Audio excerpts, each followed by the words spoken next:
Za vami 3 tedne nekako predvolilnega časa, pred vami 1 teden.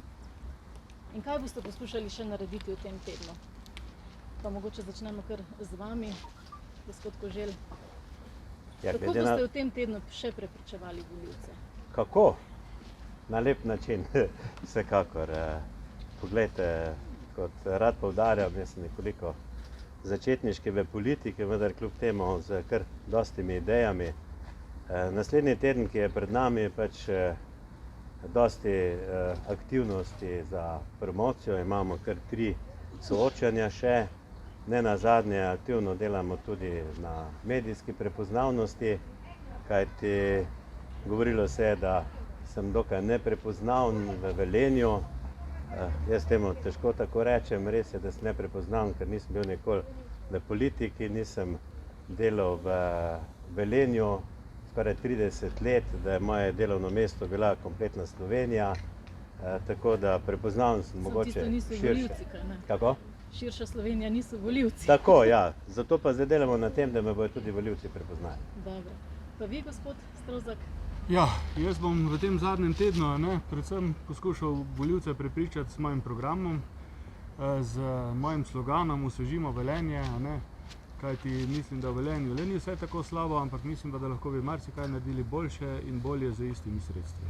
Tako da delamo predvsem na tem, da volivcem tudi damo samo vsebino, ne samo, bom rekel, plakate po mestu, ki boste videli tudi mojih ne bo veliko, razlog lahko povem, ali pa mogoče vse se bo razvedlo. Tako da mislim, da predvsem... Če ste že načeli, morda kar nadaljujete. Ja, bom rekel, sama velenjska oblast je, bom rekel, razpis prilagodila tako, da so razpis za brezplačna plakatna mesta zaprli, preden se je zaprlo, preden je potekel datum prijave za kandidate za župana, kar je, bom rekel, nekako tako, kot da rečemo, dajmo imeti tekmo bomo naredili tekmo v teku, prijavite se do petka, ampak štartamo pa v sredo. Gospod Ermol, to pa zdaj kar kliče po vašem odgovoru. Se pravi, zdaj že replika v bistvu. Zdaj že replika, pa boste še potem povedali odgovor na prvo vprašanje. Ja, zdaj kar se tega tiče, lahko rečem, da jaz sem zvedel za situacijo oziroma za to nelagodje strani mojega protikandidata iz dopisa. Lahko pa povem, da sem šel potem preveriti, kakšni so bili ti postopki, in ti postopki so že 25 let identični.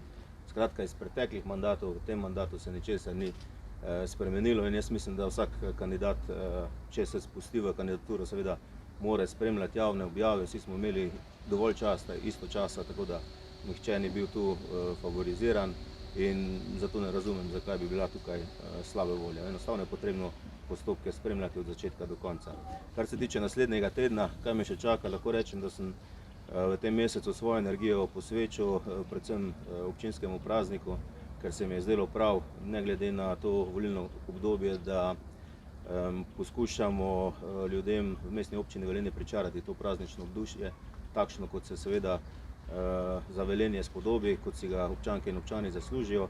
V naslednjem tednu pa bom poskušal seveda tudi s svojim programom za naslednjo kratkoročno obdobje, torej za naslednje 2 leti, povedati, kaj se bo v tem mandatu še storilo. Tako da lahko rečem, da sem bil veliko med ljudmi sem navajen biti in bom tudi prihodnji teden seveda med ljudmi. Sami ste omenili občinski praznik in s tem veliko več prireditev kot v ostalih mesecih, pa vendarle se vam ne zdi, da čisto vse pa tudi mogoče ravno v tem času ne bi bilo potrebno izpeljati. Sprejem za prostovoljce, ki so bili pridni že celo pomlad, sedaj, naprimer, izmed mnogih. Sprejem za prostovoljce je pravzaprav sprejem, ki je bil vsako leto v mesecu septembru izpeljan. Drži, da je bil v preteklih letih na začetku meseca septembra. Mi smo želeli sprejem za prostovoljce narediti že v poletnih mesecih, pa smo potem zaradi ukrepov in zaradi upanja, da se bo situacija okoli zdravstvene krize seveda izboljšala do te mere, da bomo lahko naredili večje druženje na način, kot si ga seveda prostovoljci in pa ostali akteri, ki so pomembno vplivali v obdobju zdravstvene krize v tem prvem valu epidemije, tudi zaslužijo.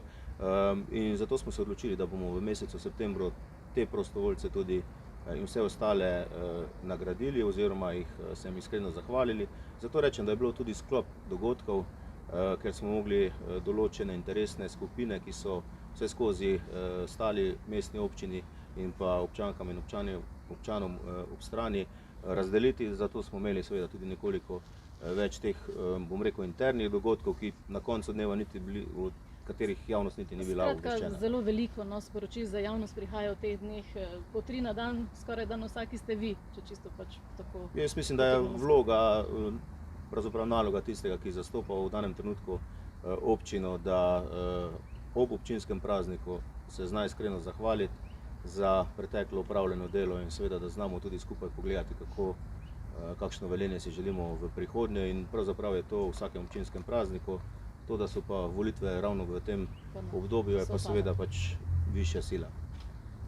Gospod Koželj, vi ste pa tudi ta teden malo razburkali javnost z mašo za, za zdravo pamet pri volitvah za župana. Ne, to niste vi organizirali? Kaj pa menite o tem? To ni moja organizacija. Ja. Bom rekel, jaz sem bil samo prisoten pri maši, drugače pa to ni bilo v moji domeni. Kaj pa se vam zdi, kakšna se vam zdi ta ideja? Malce nenavadna je, ne? Glede, verjetno je nenavadnega še kaj drugega. Ne?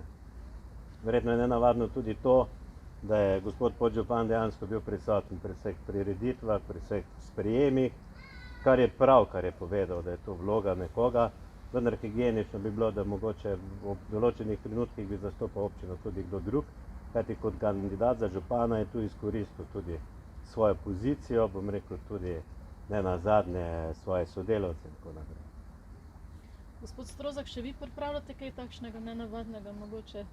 Mislite, da to potrebujejo volivci sploh? Ne, jaz mislim, da volivci bojo se sami odločili na podlagi dejstev, na podlagi programa, na podlagi njihove zdrave pameti, če tako rečem, pa brez maše. Mislim, da sami vidijo, kam je usmerjeno Velenje, kako se dela. Jaz še vedno ponavljam, da mislim, da bi lahko naredili določene stvari drugače, bolje, in tu mislim, da volivci bojo čisto sami odločili, koga in kaj potrebujejo. Če so za spremembe, bojo volili spremembo, če so pa za kontinuiteto, bojo volili kontinuiteto.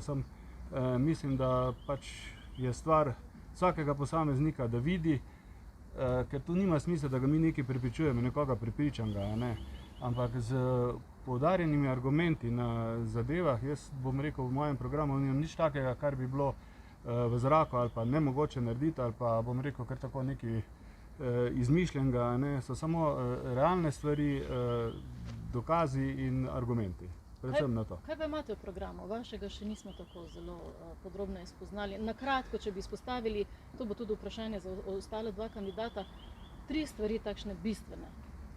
Glejte, bistveno se meni zdi predvsem gospodarstvo.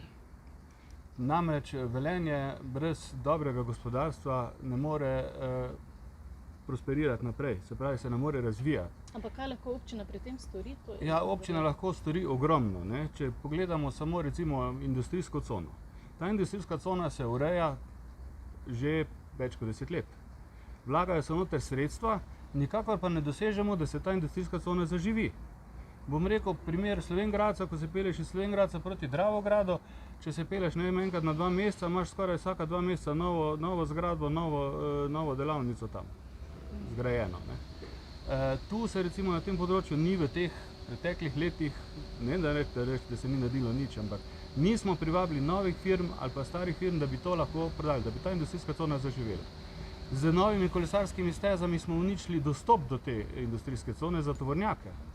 Namreč z zožanjem ceste Talcev smo speljali tovornjake mimo šole Anton Aškec in mimo šole MPT, Miha Pintar Toledo. Torej, mislim, ta koncept velenjski je to, da dajmo 30-tonske tovornjake, da se vozijo mimo šol. Po drugi strani, na oni strani preko Pesja se ne da s tovornjakom priti, zato ker je podvoz. Skratka, enostavno smo uničili neko cestno infrastrukturo do industrijske cone. Kako boš nekomu potem prodal neko halo tam, da bo naredil, če nima dostopa normalnega, da rečem temu. Se je dostop, ampak preko cest. Torej, gospodarstvo prvo, drugo, tretje, kaj še? 3 stvari smo potem rekli. Drugo recimo je kot občani, stari, mladi, vsi pravzaprav. Velenje je po starostni strukturi, bom rekel, že kar ratuje staro mesto. Včasih je bilo mlado mesto, zdaj se pa, bom rekel, je vedno več upokojencev. A ne? Zakaj? Ti upokojenci so zdravi, ti upokojenci so recimo zaradi rudarjenja, rudarske službe, ne, mladi so se upokojili, ne? Torej so se vsi polni energije. Ne?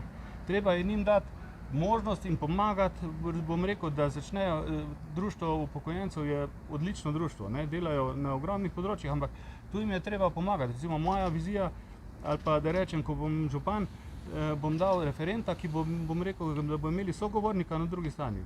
Zaradi tega, ker je ogromno enih administrativnih zadev, da se lahko prijavljajo na razne razpise, tega sedaj ni. Ne?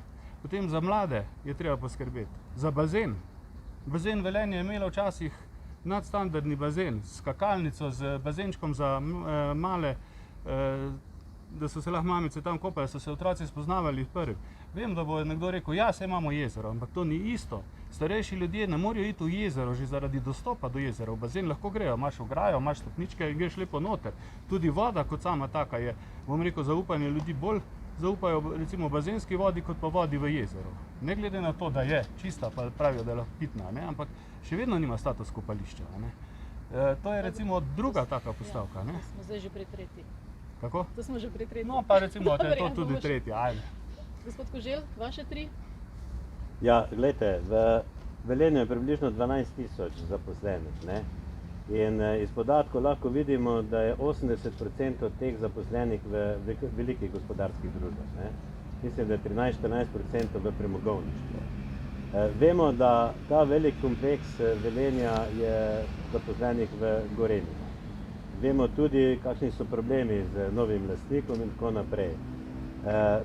Naš program oziroma moj program je zagotovo zagotavljanje novih delovnih mest z dodatno vrednostjo. Znači pri podjetjih, ki so v Velenju, ki lahko nudijo v prihodnje tudi zaposlovanje na visokotehnološki ravni.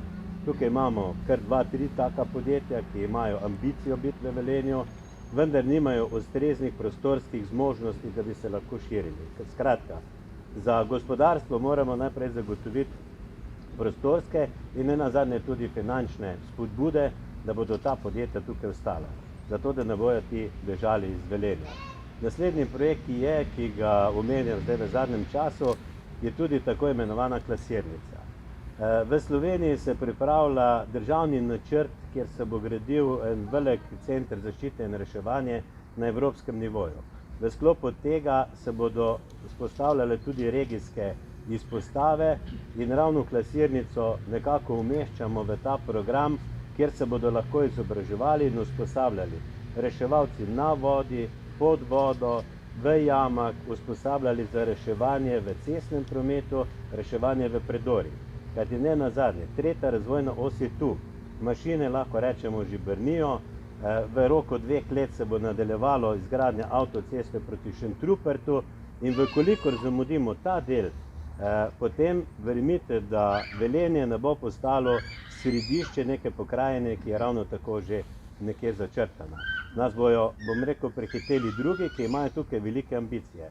In zato je področje zaščite in reševanja na našem območju velenskem izredno velikega pomena. In tukaj so tudi delovna mesta. Pa še tretja stvar?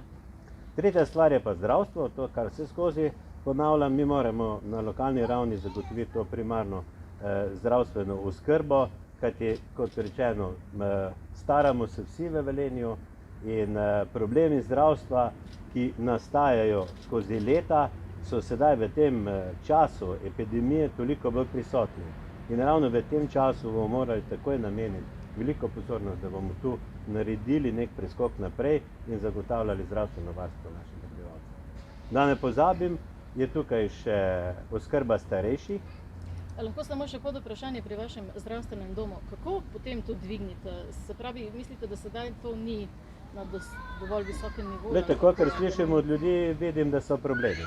In ti problemi, ki so med ljudmi, to pomeni nedostopnost do zdravstvenega doma, nedvigovanje telefonov, kar je splošen problem v Sloveniji, menim, da to stvar se da rešiti na nekem človeškem nivoju, skratka z pogovori in tudi mogoče z zagotavljanjem dodatnih sredstev. Kajti, če imamo v zdravstvenem domu primanjkaj zdravstvenih sester zaradi bolezni ali česarkoli drugega, menim, da lahko se to reši tudi na kak drug način. Z občinske ravni. Gospod Dermol, vi ste nagradili tudi sedaj, no vi pač v tej funkciji, ki ste sedaj, ampak občina je dala priznanje tudi zdravstvenemu domu sedaj za občinski praznik. Ne? Sedaj se navezujem ravno na to težavo, ki je pač gospod Koželj omenil. Kaj pa vi menite o tem? Zdaj, kar se tiče mojih točk programa, Zdaj le mogoče samo če zdaj, zdravstveni če dom komentiram lahko moja dva nadaljujeva, potem pa predhodnika, vaše točke. ne vem, gospod Strozak, kot da niste v Velenju živeli, lahko rečem, da poslovna cona Stara vas. Če bi lahko zdravstveni dom. No, Zdravstveni dom lahko komentiram. Težava ni v zdravstveni oskrbi, ampak je v dostopnosti do zdravstvenega osebja, do osebnih zdravnikov, kar je povezano z pomanjkanjem ustreznega strokovnega kadra, kjer je vse slovenski problem. Lahko pred nekaj dnevi tudi smo slišali predsednika vlade, ki je opozoril na to, da zdravstvenih delavcev primanjkuje. Tisto, kar pa lahko v lokalni skupnosti naredimo in moramo narediti in se danes že dela, je pravzaprav omogočiti dostopnost do zdravnikov. Potrebno je vedeti, da med 700 in 1000 klientov dnevno pride v zdravstveni dom in vsak takšen seveda tudi pokliče predhodno. Zato je v fazi urejanja, pa tudi, lahko rečem, v neki zaključni izvedbi tudi moderniziran sistem, ki bo, mislim, da celo prvi v Sloveniji v takšni obliki, ravno tukaj v zdravstvenem domu Velenje. Jaz mislim, da bo v nekaj tednih tudi dan v uporabo, kjer bo mogoče na različne načine dostopati do osebnega zdravnika, predvsem pa to, da bomo seveda razbremenili, da v tistih nenujnih primerih, ki pride do osebnega zdravnika zgolj zaradi neke napotnice, da bo lahko elektronsko seveda vnesel te podatke, da bo potem sestra videla, zakaj gre in da bo to napotnica avtomatsko potem šla dalje. Tako da pacient sploh mu ne bo potrebno iti v zdravstveni dom, ampak bo to avtomatiziran sistem. Ne? Da tisti, ki so pa res seveda akutni, ki imajo neke težave, pa da bo prav določen postopek, kako dostopati do osebnega zdravnika. Tukaj se zavedam, se strinjam, da je težava in to se je pojavilo predvsem zdaj v zadnjih mesecih zaradi tako imenovane zdravstvene krize, kjer seveda veljajo neki strožji ukrepi in ljudje so včasih sedeli v čakalnicah. Mislim, da s tem sistemom tega ne bo več. Lahko, da bojo še kakšne pomanjkljivosti, ampak skratka, to zgodbo je potrebno nadaljevati, ta sistem je potrebno nadgrajevati. Torej sistem bo in bo bolje, če vas prav razumemo. Sedaj pa vaše 3 točke. Ja, moje 3 točke so povezane kot prvo ravno z zdravstvom, ravno to, kar sem zdaj govoril, se pravi ta dostopnost zdravstvene oskrbe. Mi smo v preteklosti veliko vlagali v strokovnost, v opremo in tudi v prihodnje bomo. Kar se tiče seveda zdravja, je zelo pomembno tudi, da imamo ostale organizacije, ki skrbijo za varnost in zdravje naših ljudi na primernem nivoju, zato bomo še dodatno tudi na osnovi vseh teh spremenjenih okoliščin, naravnih okoliščin, ukrepili poklicno gasilsko jedro. Zavedamo se, da je potrebno helioport zgraditi na tem mestu, da bomo seveda nenehno spremljali tudi, kaj se dela, počne s sosežigom, da tukaj dodatnega onesnaževanja ne bomo dopuščali in da bomo pravzaprav poskušali z nekaterimi tudi mehkejšimi projekti in metodami pripeljati do tega, da bo čim več ljudi uporabljalo kolesarske steze, mestni prevoz. Kar se tiče kolesarskih stez, kolesarske steze so nujno potrebne. Če mi kdo danes reče, da kolesarska steza v takšni obliki, kot je po Velenju, ni potrebna, potem ne vem. Jaz mislim, da vsaka ranljiva skupina, tako tisti, ki je na invalidskem vozičku, ima pravico se pripeljati z enega dela mesta na drugi mesta. Enako velja za otroke, ki gredo, ne vem, skiroji v šolo, kjer je vedno več skiroje. Zakaj se otrok ne bi smel po varni poti pripeljati do šole? Skratka, to je, kar se tiče zdravstveni vidik. Drugi vidik je za napredno družbo, kjer je povezano z gospodarstvom.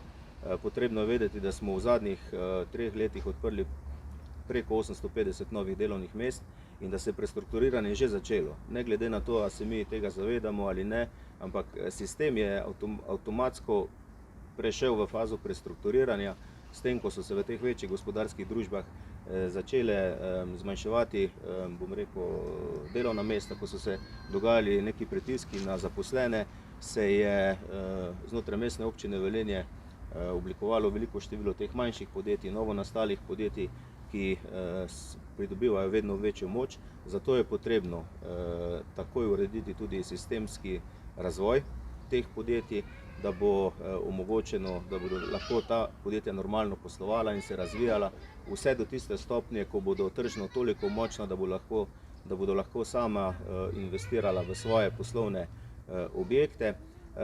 Projektna skupina za podporo obstoječim gospodarstvenikom znotraj naše regije se oblikuje in tukaj je potrebno imenovati še koordinatorja, potem to skupino tudi seveda spraviti v pogon. Ta skupina bo imela nalogo tudi, da privablja investitorje v našo regijo in ko govorimo o dodani vrednosti, mi bomo težko dvigovali dodano vrednost obstoječim gospodarstvenikom, obstoječim podjetnikom. Tem enostavno moramo zagotoviti tisto, kar v danem trenutku potrebujejo in težko vplivamo na njihovo dodano vrednost. Lahko pa vplivamo na dodano vrednost tistih podjetij, ki jih bomo privabljali v naše mesto in tukaj pravzaprav je tudi moje izhodišče takšno, da če je danes dodana vrednost na zaposlenega v Velenju 37 000 evrov, da pravzaprav ne smemo dovoliti, da bi zemljišče v mestni občini Velenje oddajali, bomo rekel, nekim poslovnim subjektom, ki niso iz našega okolja in bi pri tem oni ustvarjali takšno dodano vrednost. Mi moramo stremeti k temu, da bomo imeli čim višjo dodano vrednost, neko mejo, ki sem si jo tudi osebno zadal, je približno 60 000 evrov in če to dosežemo, potem bomo ustvarjali kvalitetna delovna mesta in potem bodo tudi mladi, ki pravzaprav ne želijo živeti in tudi ostali živeti od socialnih pomoči, imeli to tudi zagotovljeno. Nadaljevali bomo in zaključili vse te investicije, ki se danes izvajajo. Imamo tudi nekaj cestne prometne infrastrukture za zaključiti. Kar se tiče pa kvalitete bivanja, pa kvaliteta bivanja v Velenju je na zelo visokem nivoju. Jaz upam, da se tega vsi skupaj zavedamo po raznih kazalcih in pravzaprav je potrebno to kvaliteto ohranjati, jo nadgrajevati. Strinjam se mogoče, da je... Mislite, da bo morda ravno zaradi tega, kar se pač predvideva prestrukturiranje oziroma je potrebno prestrukturiranje te regije, Gorenje je tudi vedno bolj tako, ne več tako zanesljivo, da temu tako rečemo, oziroma pač napovedi so enkrat malo višje, potem spet nižje, pa višje, pa nižje. Skratka, boste lahko držali to visoko socialno košarico, ki jo imate tu v Velenju, brez teh podjetij? Ravno to je namen socialne košarice, da pomagaš ljudem, ki živijo v stiski. In danes imamo v Gorenju ljudi, ki delajo za minimalno plačo, pa se seveda ne morejo ali pa se težko preživijo iz meseca v mesec. In že tem ljudem moramo pomagati. In ravno ta socialna košarica je namenjena ljudem, ki so ranljive skupine, ki se težko preživijo in če bi recimo v prihodnje primanjkovalo delovnih mest, da bi bilo, bom rekel, vedno večja socialna stiska, da bi gospodarstvo se ne razvijalo, potem bi dejansko morali še ukrepiti to socialno košarico. Cilj naš pa seveda mora biti, da imamo kvalitetno gospodarstvo, da so tukaj dobri pogoji za razvoj gospodarstva. Jaz lahko rečem, da sem takoj po tej koroni oziroma po tej zadevah okoli Gorenja sklical vse gospodarstvenike in župane. To vemo. In da so zelo pozitivni trendi. Tako da jaz mislim, da na tem se mora graditi in ne vidim razloga, da bi bili tukaj pesimistični, sploh zaradi tega, ker smo v fazi prestrukturiranja, ker bodo tu nekaj nova sredstva, nove priložnosti in pravzaprav je to nov izziv za vse nas. Gospod Strozek, kako pa vi ocenjujete? Ste Velenjčani in Velenjčanke, živite na visokem nivoju, imate? Ja, Velenje je mesto, ki ima nek visok standard življenja, bivanja, ne? Ampak če pogledamo, bom rekel, kar na mojo mladost, to se pravi na 30 let nazaj, ne, je bil ta standard bivanja bistveno večji. Bistveno večji. Nekako smo imeli takrat v primerjavi z vsemi mesti v Sloveniji, se pravi in Ljubljano in Mariborom, ki so večja mesta, ne, smo imeli veliko več, veliko bolje vsega. Se pravi, če gremo samo na otroško igrišče, ne, mi smo takrat v tistih časih imeli na otroškem igrišču recimo električne avtomobilčke in električne čolničke, s katerimi smo se vozili. Ne. Hodili so iz Ljubljane sem se voziti na te naše čolničke. Danes še zdaj je na otroškem igrišču ostanek tistega bazenčka, kjer so bili čolnički noter. Ne. Jaz sem imel še glih dovolj, bom rekel, lahek, da sem še lahko se vozil s tem. Ne. Imeli smo recimo avion, imeli smo lokomotivo, pravi avion, pa pravo lokomotivo. Pa mislite, da bi to še lahko imeli, glede na to, da so tudi... Ja, mislim, da ja. Ne. Zdaj, če gremo glih, če smo glih otroško igrišče, če sem načel, ne. Recimo, poglejte, družina ima 2 otroka, eden je star 3 leta, eden je star 8. Ta 8 let bi šel na pump track, on, ko je 3 leta star, bi se šel pa igrati na otroško igrišče. Mi imamo v Velenju in pump track in otroško igrišče, samo razdalja med njima je cirka 800 metrov. Ne, to pomeni, pump track je med šolami osnovnimi, na otroško igrišče je pa pač na drugi strani. Ne. Se pravi, neka mamica mora zdaj brati kompromis, kako bo ta 2 otroka zadovoljila istočasno ali pa kam bo šla. Ne. Da se ne bo ta ona 2 ali pa da ne bo eden izmed tistih sitn. Vse to poznamo, to so čisto ene take zadeve. To se mi zdi tisto, kar govorim, ne. Treba je osvežiti, treba je z istimi sredstvi bolj pametno narediti, pa malo razmišljati tudi za kak dan naprej, ne samo do popoldne. Gospod Koželj, kaj pa vi menite? Vi ste pa tukaj najstarejši, pa se najbolj spomnite, kako je bilo včasih in kako je danes. Ja, jaz se spomnim, ko še ni bilo tega igrišča. Na tak način. Spomnim se pa točno tega, kar je Beno rekel. Dejstvo je, da za naše otroke sicer imamo kar nekaj objektov, s katerimi se lahko tudi mestna občina pohvali. Zagotovo so še pa druge priložnosti, ne? Ker vidim, da mladi hočejo imeti adrenalinske športe, hočejo se adrenalinsko športno udejstvovati, tako da tudi kolesarske steze, ki so, pogledajte, kompletna Evropa gre v kolesarjenje, tako da tu moram reči, da so prednosti tega in da tu bomo morali nadgraditi tudi ta kolesarska steza proti Koroški se mora čim prej zgoditi. Kar se pa tiče samega napredka v Velenju, ki ga pogrešamo morda nekaj časa, je pa to, mislim, da skrb vseh 3, ki smo danes tu in vse, kar bomo izrekli, je v istih okvirih. Želimo si boljše gospodarstvo, želimo si večji napredek. Zdaj, kako do tega priti, je pa zopet, bom rekel, eno veliko vprašanje, ki ni odvisno samo od župana, ki ni odvisno samo od občinskega proračuna, ampak je odvisno od celotne ekipe delavcev, ki na tem sodelujejo in tudi široke množice ljudi, ki tukaj noter živimo. Ker razne ideje dajo potem tudi določene projekte, dajo nek napredek.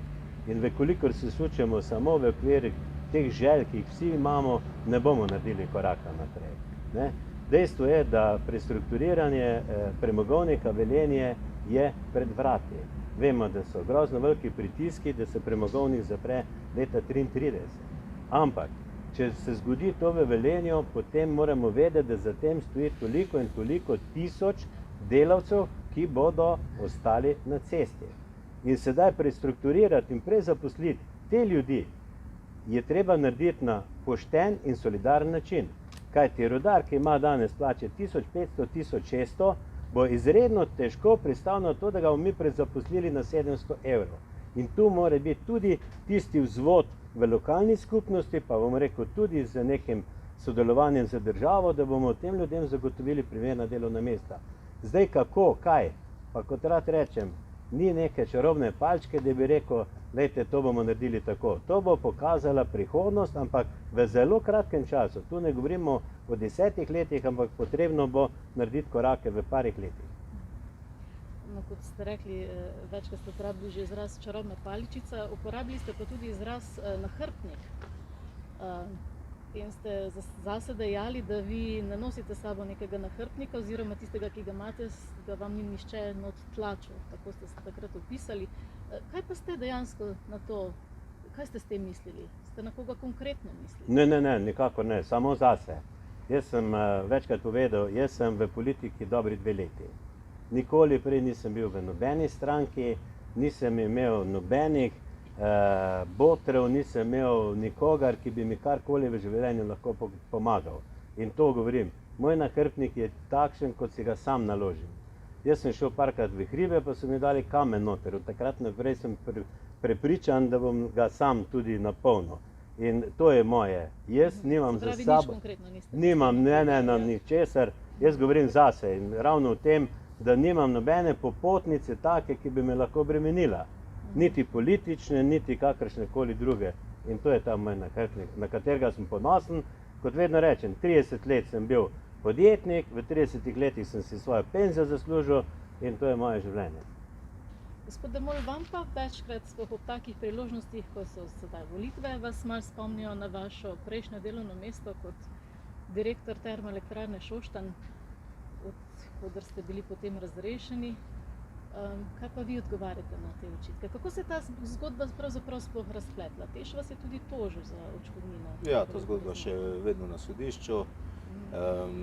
Te zgodb se pravzaprav niti ne bojim, se z njimi niti ne ukvarjam. Zgodba Teša je zame osebno bila zelo koristna zgodba. Iz te zgodbe sem se izredno veliko naučil in sem pravzaprav vesel, da sem takrat občutil vse to, kaj se pravzaprav lahko v zakulisjih dogaja, koliko, bom rekel, škodoželjnosti je izven te lokalne skupnosti, proti tej lokalni skupnosti, kakšne namere so pravzaprav imeli in imajo.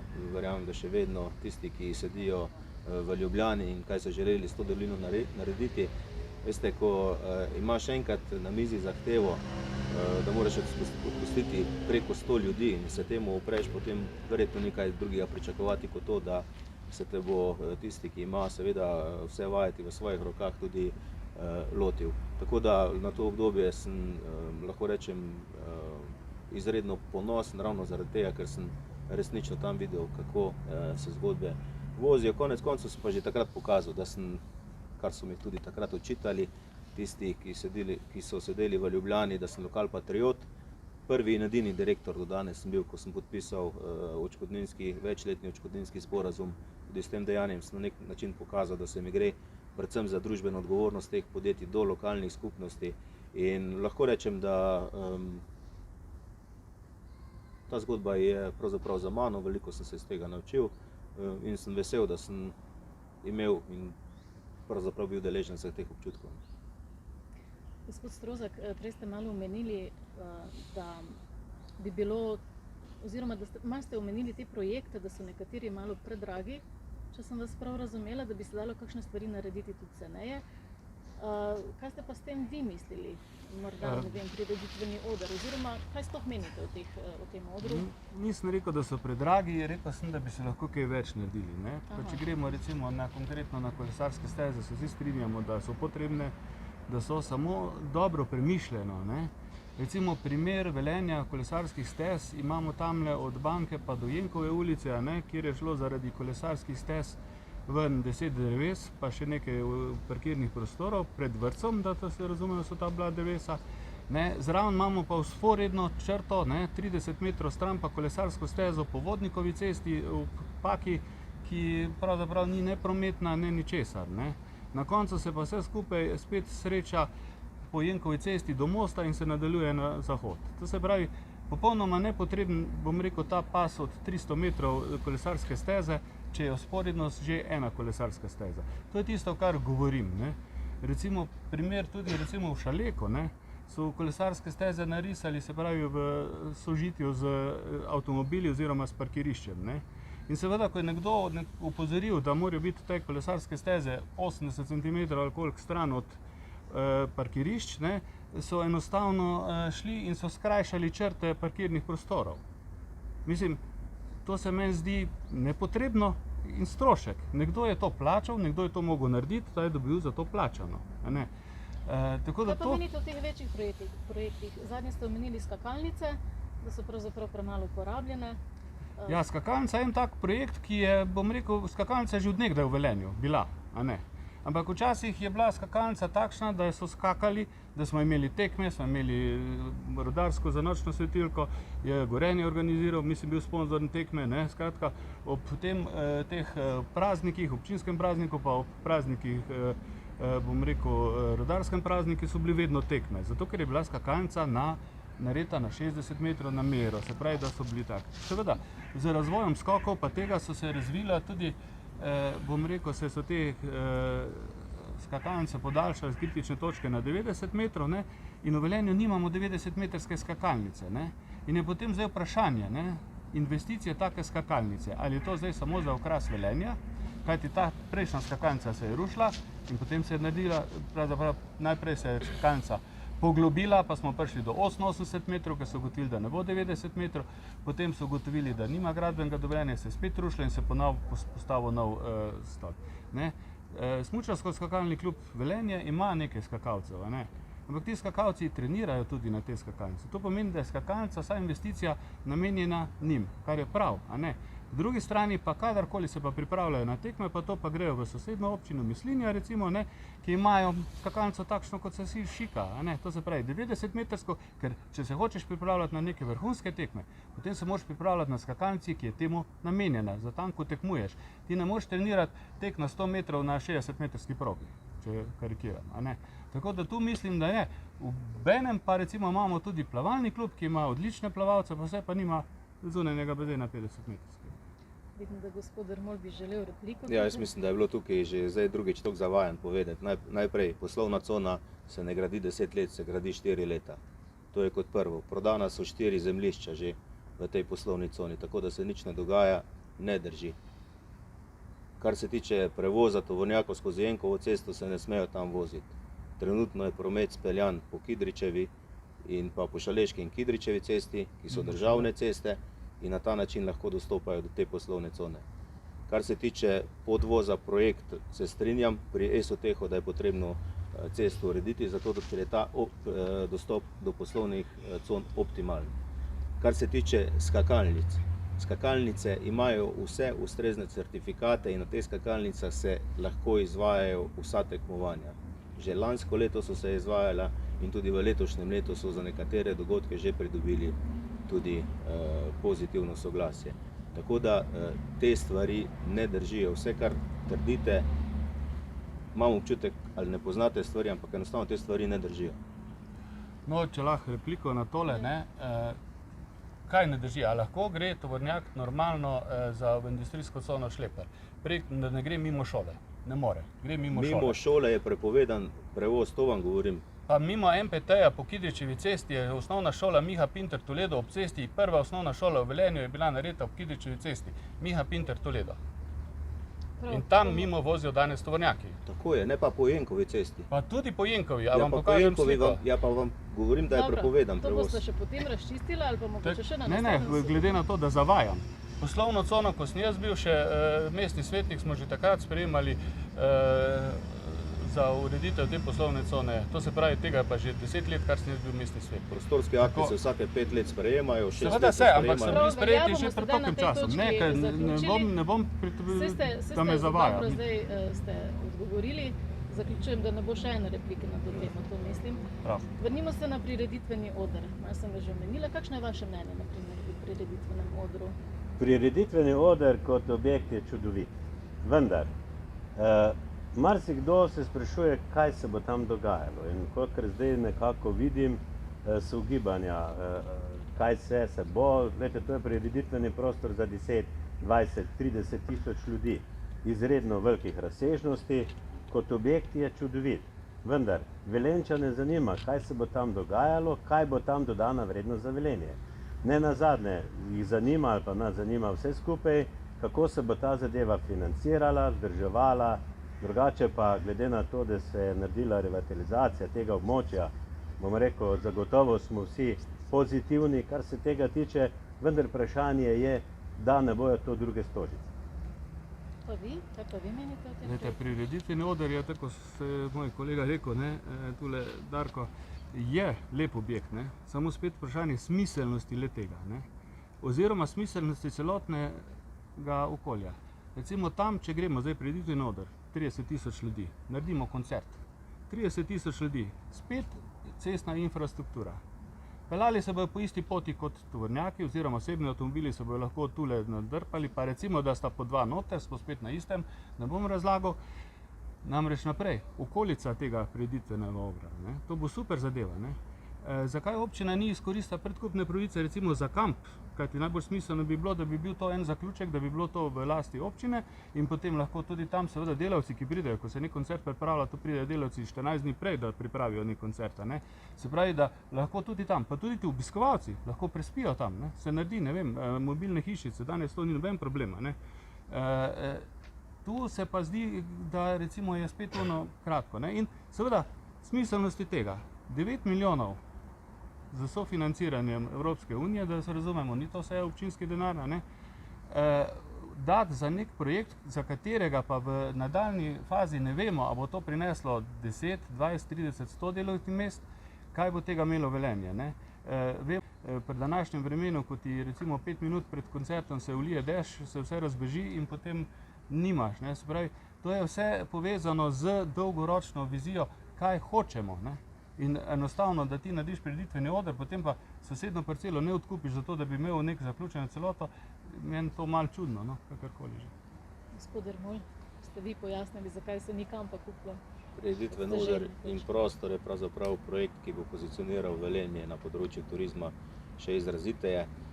V zadnjih 5 letih se je število nočitev povečalo za 100% in ta trend je potrebno ohranjati tudi v prihodnje. Trenutno imamo na področju turizma približno 700 delovnih mest in to so vse dobri zametki za nadaljni razvoj turizma. Mi vidimo prireditveni oder in prostor in tudi, lahko rečem, z deležniki, s katerimi osebno komuniciram, tako z mladimi, manj mladimi, tudi z ministrom Počivalškom, ki je bil nazadnje tu, so vsi z navdušenjem sprejeli ta prostor. Zakaj pa niste kupili kampa? Je pravzaprav to dobra podlaga za to, da lahko razvijamo festivalski turizem, športni turizem in še marsikaj drugega. Zakaj nismo kampa kupili? Veste, najprej je potrebno poznati zakonodajo, kot prvo, poznati odloke, torej niti ni bilo v tem trenutku dane osnove, ne strani sveta mestne občine, ne strani nekaterih drugih postopkov, da bi lahko ta kamp kupili v tistem predvidenem roku, da bi lahko predkupno pravico uveljavljali. To je kot prvo. Drugo je potrebno imeti zagotovljena finančna sredstva, ki jih v tem trenutku nimamo zagotovljena. Kot tretje pa vsi govorijo, vseh je polno usta, kako je potrebno se tržno usmeriti na področju razvoja turizma, kako mora čim več zasebnikov priti in seveda s svojim vložkom potem razvijati to mesto, odpirati nova delovna mesta in to je bil tudi namen tega. Torej, da se mi v to, ker to ni poslanstvo lokalne skupnosti, da mi imamo kampe v lastništvu in da z njimi upravljamo. Če bi želeli v javno-zasebno partnerstvo iti, je to postopek, ki je dolg vsaj leto dni, pomeni, da naslednja sezona vprašljiva, zelo vprašljiva, kaj bi se dogajalo znotraj kampa. In javno-zasebno partnerstvo ti niti ne zagotavlja, da boš ti dobil zasebnega partnerja, da bo pripravljen zagristi skupaj z lokalno skupnostjo v to zgodbo. Zato smo tukaj videli preveliko teh tveganj in zaradi tega smo se tudi odločili, da rajši seveda pustimo to trgu, da bo trg seveda pokazal in dokazal, da je tukaj mogoče razvijati turizem. Jaz pravim, če bo nekdo od zunaj prišel danes in bo kupil ta kamp, to pomeni, da smo turistično zanimivi in da bo zgodba Velenja v razvoju turizma prihajala na tisto raven. Pa že prihaja kdo od zunaj? To ne vem, te postopke vodi Premogovnik Velenje. Lahko osebno povem, da so tudi do lokalne skupnosti prišli nekateri interesenti, ampak mi se o teh stvarih nismo pogovarjali. Lahko pa povem, da je nekaj interesentov že prišlo tudi za izgradnjo nočitvenih kapacitet, tudi hotelskih kapacitet in verjetno bo, če bo, kot kaže, da bo tretja razvojna os se začela graditi, da bo tudi to zaupanje v to prometno infrastrukturo, da bo vse to zagotovljeno toliko večje, da bodo tudi investitorji seveda veliko lažje se odločali za takšne investicije. Sicer pa na takšnih odprtih tem, sedaj v vaši dolini je sosežig v Tešu. Kakšno je mnenje vseh vas glede tega? Ja, sosežig bo dejansko najbolj vroča tema, ne, vendar jaz lahko rečem, da z tem se ukvarjajo strokovnjaki, s tem se ukvarjajo okoljevarstveniki. Vi nimate svojega mnenja? Jaz imam svoje mnenje, vendar moje mnenje bo takšno, kot bo od občanov. Skratka, moje mnenje bo konkretizirano takrat, ko bomo dobili rezultate enih in drugih. In nenazadnje, jaz vedno pravim, o sosežigu nenazadnje bodo tudi Velenjčani morali reči kakšno besedo.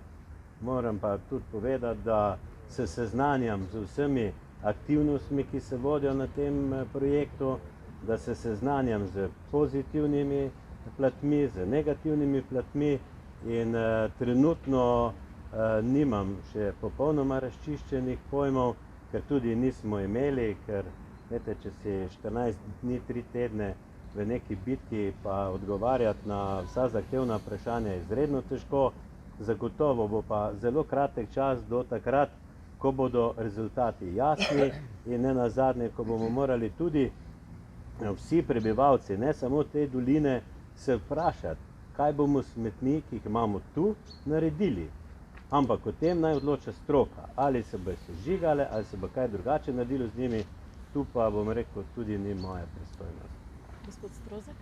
Ja, kar se tiče sosežiga, ne, je moje mnenje, bom rekel, podobno, ampak treba je, dokler je sosežig, bom rekel, da skrivajo neke rezultate ali pa da ti rezultati niso jasno in glasno objavljeni s strani neodvisnih strokovnjakov in tudi s strani, bom rekel, Teša kot takega, a ne, pa da se te, bom rekel, da so enaki ti rezultati in da pri tem ne onesnažujejo zrak bolj kot zdaj, se pravi, da po nekih informacijah je seveda, ja, bo manj izpuhov tega, ampak seveda treba izmeriti vse pline, ki tu nastajajo. Tu se pojavljajo tudi določeni plini pri teh frakcijah, ki grejo v sosežig, ki jih sedaj ne merijo, ne, in jih so pa škodljivi za zdravje ljudi. Ne.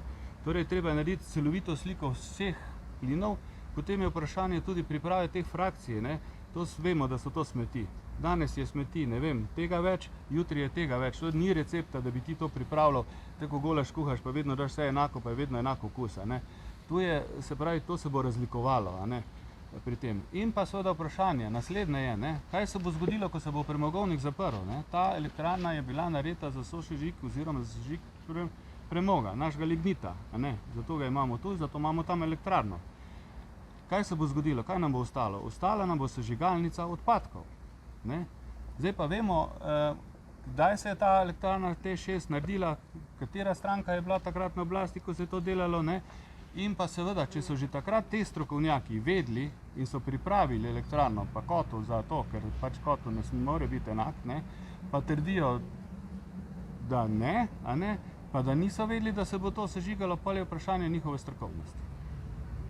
Gospod Dermol, še vaše mnenje o sosežigu, ste že prej omenili? Sosežig, moj odgovor v tem trenutku je, da sem proti sosežigu. Iskreno povedano, presoja vplivov na okolje, ki je bila narejena, je zelo, vsaj za moje pojme, nestrokovno narejena. Veliko pomanjkljivih podatkov, področje zdravstva se pravzaprav sploh ne dotika. Jaz ne dvomim v to, da bodo načrtovalci dokazali, da je sosežig okoljsko, lahko rečem, neoporečen oziroma da je okoljsko znotraj zakonskih meja.